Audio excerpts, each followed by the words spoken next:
So my name is Corrie Williams. I live in Torquay. I'm originally from northwest Greater London, and I run and own a telemarketing agency. I guess it depends on what part of my life I was in at the time. So when I was very little, I loved God. When I was 4 years old, 5 years old, He was a sense of comfort and security. I think, perhaps all little children worry about their parents. Are my parents going to be okay? And my comfort was, I've always got God. And then as I got older, I moved completely away from this to the point where I didn't really think about God at all, or if I did, I certainly didn't believe. The change started with my daughter.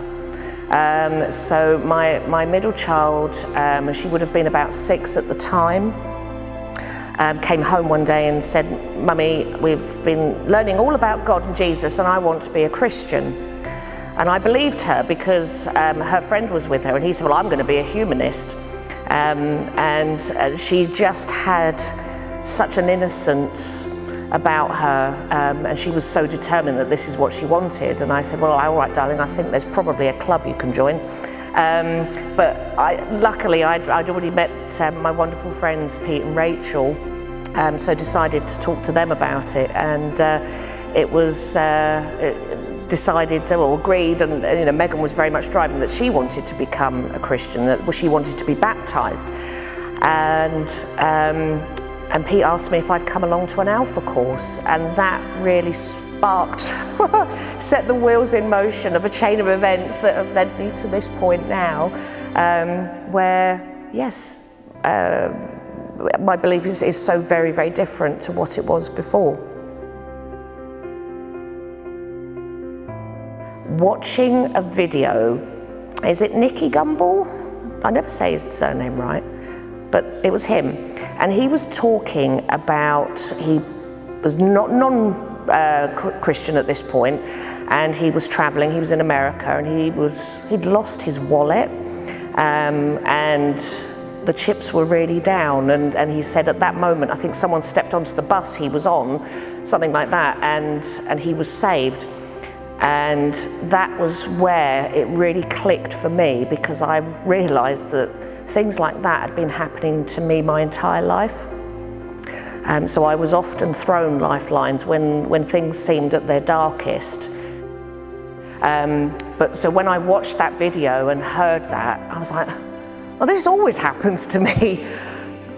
And I just thought the universe was looking after me, and now it actually has a name. And I just really believed at that moment, I think that, yes, someone has had my back all this time.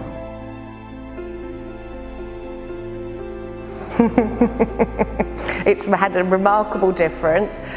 So I've gone from someone who really didn't think about anything at all remotely to do with God or Jesus, to I attend church every Sunday, or where I can at least, with my 2 children. They go into Bay Kids, and I have a wonderful hour of worship where I frequently cry, tears of joy. And it's just such a reset. I leave this place on mid-morning on a Sunday, and I'm all set for the week. I'm really charged up. I feel better, and this is in general in life. I don't feel alone. There was a moment a few weeks back where I was having to travel into London, and I hate doing this because I get on a train and I'm putting distance between me and my children, and it just feels a bit wrong, it feels alien. And I was going to a meeting, and I knew it was going to be quite tough, and then I remembered the words, I think, that Gareth had spoke at a sermon the day before, and I was like, no, I'm not on my own, I've actually got my army here. And I just felt a strong sense that Jesus was actually with me. I was like, so actually, you're not going into that meeting on your own. And, yes, you're doing something you don't want to do, but, you're in good company. That was it.